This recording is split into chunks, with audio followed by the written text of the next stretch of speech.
ഒരു ഉസ്താദിനെ കൂടി നമ്മൾ കൊന്നിരിക്കുകയാണ്. അതെ, കൊന്നിരിക്കുന്നു. കഴിഞ്ഞ ദിവസം ഒരു ഉസ്താദ് ആത്മഹത്യ ചെയ്തതിൽ നമ്മളൊക്കെ പ്രതികളാണ്. മാക്സിമം ഈ വീഡിയോ നിങ്ങളുടെ പള്ളി കമ്മിറ്റി ഗ്രൂപ്പുകളിലേക്ക് ഇപ്പോൾ തന്നെ ഷെയർ ചെയ്യാം. ഈ ഉസ്താദുമാർ അനുഭവിക്കുന്ന വേദന അവർക്കും പഠിച്ചോനും മാത്രമേ അറിയുള്ളൂ.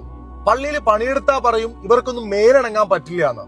ഇനി എന്തെങ്കിലും ബിസിനസ് തുടങ്ങിയാലോ അപ്പൊ പറയും ഇവന്റെ ലക്ഷ്യം പൈസയാണ്, ആഖിറത്തെ ഓർമ്മയില്ല, എപ്പോഴും ദുനിയാവും പൈസയും മാത്രമെന്ന്. എന്തൊരു കഷ്ടാണിത്.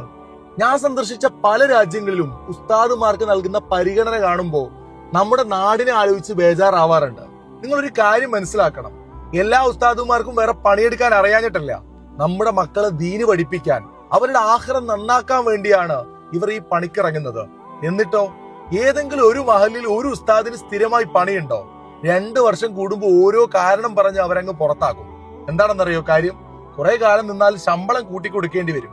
2 വർഷം കൂടുമ്പോ പുതിയ ആളുകളെ വെച്ചാൽ നേരത്തെ കൊടുത്ത അതേ കുറഞ്ഞ ശമ്പളത്തിൽ പള്ളി മദ്രസം കൊണ്ടുപോകാലോ.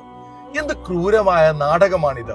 4-5 മണിക്കൂർ മദ്രസ പഠിപ്പിച്ച് 5 വക്ത് ബാങ്കും കൊടുത്ത് ഇമാമത്ത് നിൽക്കുന്ന ഇവർക്ക് കൊടുക്കുന്ന ശമ്പളം പലയിടത്തും 6000-ഉം 8000-ഉം 10000-ഉം ഒക്കെയാണ്.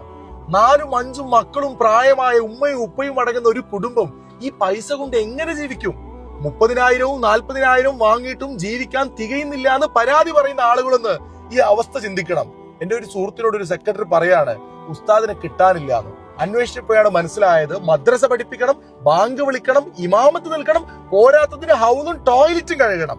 ഇതിനെല്ലാം കൂടി കൊടുക്കുന്ന ശമ്പളം വെറും 12,000 രൂപ. ഒരു 500 രൂപ കൂട്ടാൻ വേണ്ടി വർഷങ്ങളായി കമ്മിറ്റിയിൽ സമരം ചെയ്യുകയാണ് അത്ര ഈ സെക്രട്ടറി.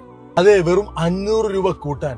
ഇപ്പൊ നമുക്ക് അതിന് എന്ത് ചെയ്യാൻ പറ്റും ഉസ്താദ് എന്നല്ലേ ചിന്തിക്കുന്നത്? പറയാം. പല മഹല്ലുകളിലും ഇപ്പോഴും വളരെ കുറഞ്ഞ മാസവരിസംഖ്യയും മദ്രസ ഫീസുമാണ് ഈടാക്കുന്നത്. മറ്റു വിദ്യാഭ്യാസങ്ങൾക്ക് വേണ്ടി ലക്ഷങ്ങൾ പൊടിക്കുമ്പോഴാണ് മദ്രസയുടെ കാര്യത്തിൽ ഇപ്പോഴും ഇങ്ങനെ നിൽക്കുന്നത്.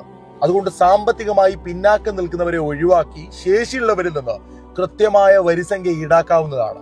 മറ്റൊന്ന്, മഹല്ല് ഫണ്ടിന് പുറമെ ഉസ്താദുമാരുടെ ശമ്പള വർധനവിന് മാത്രമായി നാട്ടുകാരുടെയും പ്രവാസികളുടെയും സഹകരണത്തോടെ ഒരു പ്രത്യേക ഫണ്ട് രൂപീകരിക്കാവുന്നതാണ്.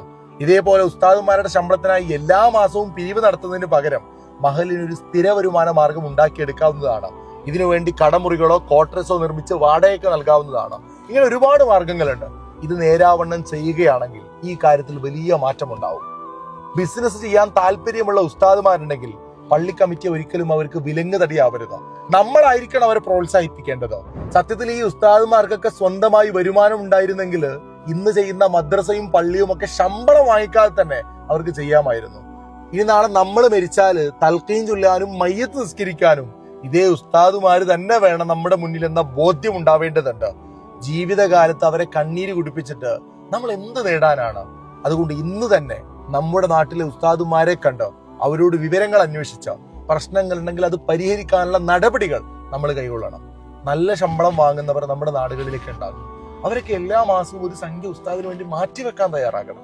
അല്ലെങ്കിൽ നാളെ മറ്റൊരു ഉസ്താദിന്റെ മരണ വാർത്ത കൂടി നമ്മൾ കേൾക്കേണ്ടി വരും. അള്ളാഹു എല്ലാവർക്കും ഈമാൻ നൽകി അനുഗ്രഹിക്കുമാറാണ്.